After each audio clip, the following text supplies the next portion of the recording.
죄송하지만 한국인은 건축이 아닙니다. 건축인들이라면 대중들이 건축에 관심이 없다는 것을 느끼셨을 겁니다. 저도 고민이 많아서 최근 한국인들만의 특징을 찾아보고 건축에 대입했습니다. 한국인만의 심리적인 특성이 건축에도 그대로 있어서 솔직히 놀랐습니다.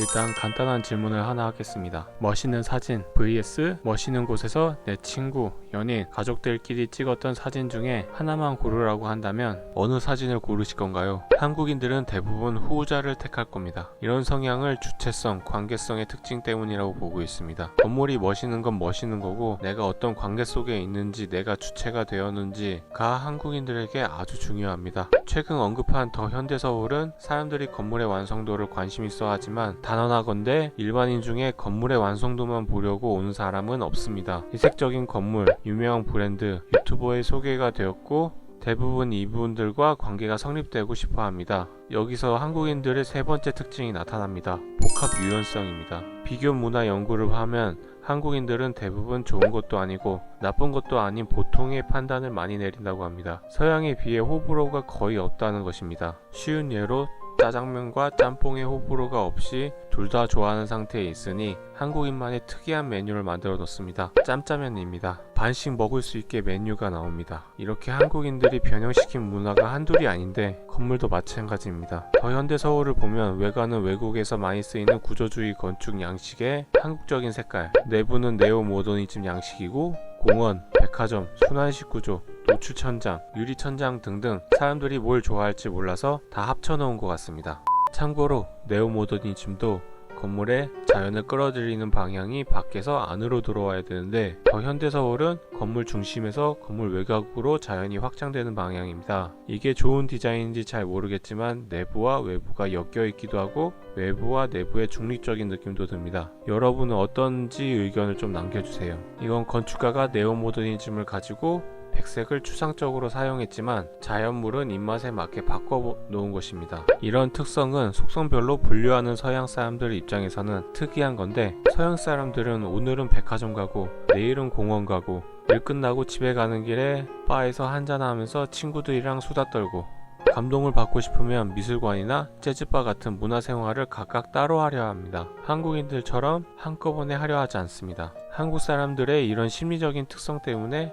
백화점, 공원, 먹거리, 예술품 등등 한 번에 하려고 해서 장점만 다 합쳐놓은 건물이 나온 겁니다. 더 현대서울은 서양스러운 한국 건물입니다. 그리고 아파트를 보면 한국인의 네 번째 특징이 나옵니다. 불확실성의 회피입니다. 눈에 보이는 가치들은 매우 합리적으로 잘 따지고 드는데 눈에 보이지 않는 가치들은 인식하지 않으려 하고 경시합니다. 예를 들어서 장인이 한 땀 한 땀 치밀하게 계산하고 만든 작품을 우리는 좋아하지 않습니다. 무형 문화재로 만들어 놓아도 전승할 사람이 없어서 사라져가는 모형의 가치가 많습니다. 반면 스마트폰 같은 눈에 보이는 가치들은 합리적으로 잘 따지고 가지고 싶어 합니다. 눈에 보이는 제품 중에서도 가성비 높은 제품을 사려고 합니다. 이런 가성비 높은 제품은 대부분 대기업 제품입니다. 더 현대서울도 대기업이어서 합리적인 소비를 가능하게 한 건물에 모아놓을 수 있었던 것입니다. 건축가들이 아무리 좋은 가치를 넣어서 건물을 만들어도 대기업에서 만든 아파트가 아니면 잘 안 팔리는 것도 마찬가지 이유입니다. 주거시설도 합리성만 좋아하고 찾으려 하기 때문입니다. 한국에서 아뜰리에가 사업하기 힘든 이유가 여기에 있습니다.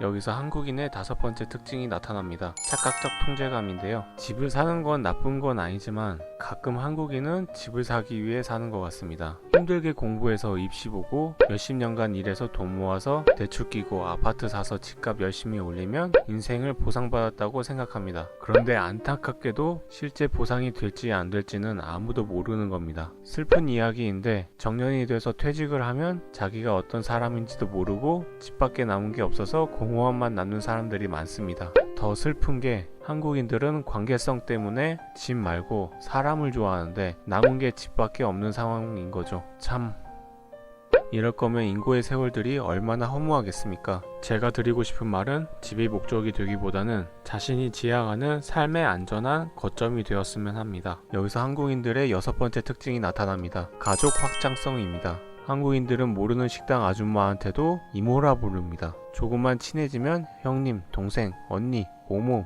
등등 가족에게 쓰는 호칭을 사용하는데, 이런 호칭은 가족처럼 어느 정도 울타리 안에서 책임지는 사람에게 사용하는 경향이 있습니다. 자신의 나라 대부분의 사람들을 가족처럼 생각하는 나라는 정말 드뭅니다. 그래서 인고의 시간을 들여서 헌신하면 그 사람들이 나를 책임질 거라 착각을 하는데, 남은 건 옆집에 누가 사는지도 모르는 아파트가 남아있는 겁니다. 최근 1인 가구가 많이 늘어나는 추세인데, 외로움이 술, 담배의 15배 정도 건강에 해롭다는 연구 결과가 나왔습니다. 한국인들처럼 가족 확장성이 높은 문화에서는 책임질 사람이 없는 곳에 있으면 더 외로움을 많이 느낄 겁니다. 사람들 때문에 스트레스 받아도 외롭지 않은 쉐어하우스와 옆집에 누가 사는지도 모르는 채 아파트에서 외로움을 느끼는 것, 어떤 집이 더 좋다고 생각하시나요? 이런 고민은 보엔이라는 심리학자가 먼저 했습니다. 고슴도치 이론으로 불리며 친구, 연인, 가족끼리도 서로 상처 주지 않고 온기를 나눌 수 있는 적당한 거리를 두는 것이 좋다고 합니다. 이 거리를 정하는 건 사용자가 정하면 금상첨화일 겁니다.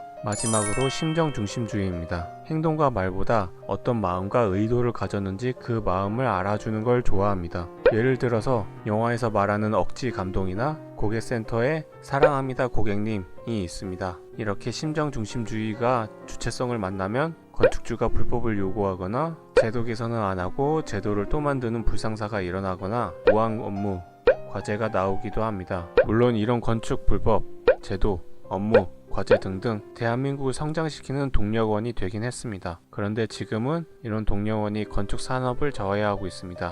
다른 산업들은 제도를 꾸준히 개선했는데 건축은 제도 개선이 잘 안 되어서 상대적인 박탈감으로 떠난 사람들이 많습니다. 이제는 제도 개선할 때가 된 것 같습니다. 솔직히 건축업계가 고여있는 건 사실입니다. 우리 시대는 답습해왔다고 해도 새로운 시대를 맞이할 준비를 해놓으면 물도 맑아지고 선순환이 될 거라 생각합니다. 이상 언더독 인간과 공간이었습니다.